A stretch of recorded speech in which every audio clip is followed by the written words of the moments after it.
Shalom saudara. Saudara-saudara, coba kalian lihat postingan ini.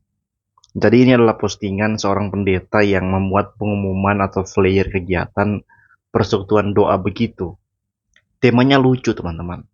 Doktrin memisahkan, kasih mempersatukan. Dan lebih lucunya lagi, teman saya kan berkomentar. Dia bilang seperti ini. Bilang aja kalau malas doktrin pak. Lalu si pak pendeta yang memuat postingan ini, itu balas begini.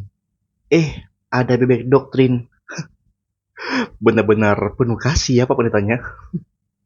Saudara, menurut saya ya, dan harusnya ini menurut juga semua orang yang berakal budi, kalimat doktrin memisahkan, kasih mempersatukan adalah kalimat yang dungu, bodoh, dan benar-benar goblok, saudara-saudara. Maaf ya, agak sarkas ini. Saya nggak bilang pendeta itu dungu, bodoh, dan goblok, enggak. Saya bilang kalimat itu adalah kalimat yang dungu, bodoh, dan goblok. Kenapa demikian, saudara? Karena begini. Yang pertama, saudara, kalimat itu menimbulkan kesan bahwa kasih dan doktrin itu merupakan dua hal yang terpisah. Faktanya, kasih dan doktrin itu nggak bisa dipisahkan. Kasih itu, saudara, itu punya definisi filosofis. Maksudnya, orang bisa aja bicara mengenai kasih kan. Pertanyaan filosofisnya adalah, kasih itu apa? Kasih yang mana? Kasih yang bagaimana yang benar-benar merupakan sebuah kasih yang sejati. Saudara, kasih nggak bisa tanpa doktrin. Kasih harus ada dalam doktrin yang jelas. Karena dunia ini berusaha mendoktrinasi kasih secara keliru kan. Bahwa kasih itu adalah tentang perasaan sayang, perasaan peduli. Maka meski sama jenis, asal ada rasa sayang, ada rasa peduli, bisa nikah sama jenis. Itu kasih. Atau karena sayang maka seseorang rela meninggalkan agama demi seseorang yang dia kasihi. Atau karena sayang seseorang rela mencuri, merampok demi memberi makan anak istrinya. Benarkah itu kasih? Saudara lihat, kasih bukanlah sesuatu yang netral secara definisi. Kasih itu netral tergantung definisi siapapun. Ingin memahami kasih itu bagaimana? Itu adalah pemikiran orang yang memegang prinsip relativisme kasih. Tapi kekristenan memiliki prinsip-prinsip yang mendasar, yang sangat fundamental, yang membentuk dan memagari kasih Kristen itu seperti apa. Bagaimana kasih itu sebenarnya, harus seperti apa. Itu nggak bisa sembarangan, saudara. Artinya sekali lagi, kasih nggak bisa dipisahkan dengan doktrin, dengan ajaran, dengan prinsip-prinsip mendasar. Yang kedua, mengenai kasih mempersatukan. Benarkah kasih mempersatukan? Tidak selalu. Ya tidak, saudara. Karena begini, ada nas yang berbunyi ya, dalam Matius 10 ayat 37. Barang siapa mengasihi bapa atau ibunya lebih daripadaku, kata Yesus, ia tidak layak bagiku. Dan barang siapa mengasihi anaknya laki-laki atau perempuan lebih daripadaku, ia tidak layak bagiku. Saudara, unik di sini, saudara. Coba perhatikan. Yesus menegaskan bahwa kasih kepada seseorang yang lebih tinggi daripada kasih kepada dia, kepada Yesus, justru memisahkan orang itu dari Yesus. Ketika kita mengasihi sesuatu, kita otomatis akan memisahkan diri kita dengan yang tidak kita kasihi kan. Dan kalau yang kita kasihi itu adalah sosok berpribadi seperti Tuhan, maka kita juga otomatis akan terpisah dengan yang tidak dikasihi oleh sosok yang kita kasihi.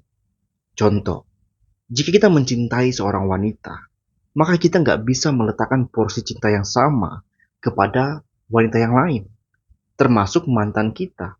Dan orang yang menjadi pasangan kita hari ini nggak akan sudi jika kita yang sudah mengasihi pasangan kita masih juga mengasihi atau bersama dengan mantan kita. Kalau kita sudah mengatakan kita mengasihi Yesus, kita otomatis akan terpisah dengan yang tidak Yesus kasihi. Ya, ketika kita cinta kepada Yesus Kristus, kita harus meninggalkan, memisahkan diri dari apapun yang tidak disukai oleh Yesus. Jadi jelas, kasih nggak mungkin nggak memisahkan. Kasih itu pasti memisahkan. Bahkan, ya ini yang ketiga, kasih memisahkan umat Tuhan dari pengajar-pengajar sesat. Roma 16 ayat 17 mengatakan, tetapi aku menasihatkan kamu, saudara-saudara, supaya kamu waspada terhadap mereka yang bertentangan dengan pengajaran, dengan doktrin ya, yang telah kamu terima, menimbulkan perpecahan dan godaan. Sebab itu apa? Hindarilah mereka. Saudara, perhatikan, Paulus memberi peringatan bahwa sebagai satu jemaat Roma, mereka tentu diajarkan tentang saling mengasihi, tapi juga mereka diajarkan, mereka harus waspada, bahkan harus menghindari, memisahkan diri dari para pengajar sesat, dari ajaran-ajaran sesat. Karena ketika ajaran sesat mempengaruhi sebagian orang dalam satu jemaat Roma akan terpecah menjadi dua kubu, yaitu jemaat yang tidak terpengaruh dengan ajaran sesat, tapi yang tetap berpegang pada ajaran Injil yang murni yang dibawa oleh Paulus lewat suratnya, dan berpecah dengan jemaat yang sudah terpengaruh dengan ajaran sesat. Nah, gereja Tuhan harus waspada, bahkan harus menghindari para pengajar dan doktrin-doktrin atau dalam bahasa sederhananya ajaran-ajaran yang bertentangan dengan prinsip-prinsip iman Kristen yang mendasar. Mereka yang tidak mengakui ketuhanan Yesus, mereka yang menolak Allah Tritunggal, mereka yang meniup-niup Allah Roh Kudus, mereka yang membuat ibadah seperti orang kesurupan dan orang gila, mereka yang mengajar teologi kemakmuran, teologi sukses, dan lain sebagainya, termasuk mereka yang getol, mengatakan doktrin tidak penting. Mereka harus diwaspadai, bahkan mereka harus dihindari. Bukan perintah saya, tapi perintah Alkitab. Orang yang mengajarkan doktrin tidak penting adalah pengajar sesat, karena mereka menyesatkan jemaat ke dalam spirit legalisme yang menuntut orang Kristen hidup baik secara moral, secara kasih, tanpa dengan sungguh-sungguh memahami makna penting tentang kehidupan Kristen secara menyeluruh. Mereka menyesatkan orang dengan jalan membuat orang tidak kokoh dalam pokok-pokok iman yang bisa berefek menjadi orang-orang yang mudah berkompromi dengan ajaran sesat. Bisa jatuh ke tadi relativisme dan universalisme. Menganggap nggak apa-apa seorang pendeta yang mengaku Kristen, mengaku pendeta tapi nggak percaya Tritunggal. Toh yang penting kita kasih. Saudara, itu spirit universalisme terselubung yang sangat berbahaya, yang merusak iman Kristen. Yang terakhir, saudara, terkait Bapak ini menyebut teman saya bebek doktrin, menghina orang yang berkomentar di postingan yang bertuliskan kasih mempersatukan. Harusnya kalau dia betul-betul mengasihi, maka dia nggak perlu komentar seperti itu. Nggak perlu, tunjukkan aja komentar yang penuh kasih.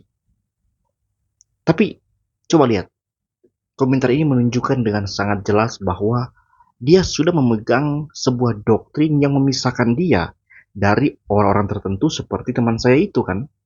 Doktrinnya adalah doktrin memisahkan, kasih mempersatukan. Itulah doktrinnya. Dan doktrin dia itu membuat dia terpisah dengan orang-orang yang tidak setuju dengan doktrinnya. Makanya dalam komentar postingan teman saya benar-benar berkata orang yang mengatakan kalimat ini juga menjadi ikutan dungu dan goblok. Sebagaimana kalimat itu sendiri, yang memang adalah kalimat yang dungu dan goblok. Semoga kita orang Kristen, kita dijauhkan dari orang-orang yang mengajarkan ajaran yang kacau seperti ini. Tuhan memberkati.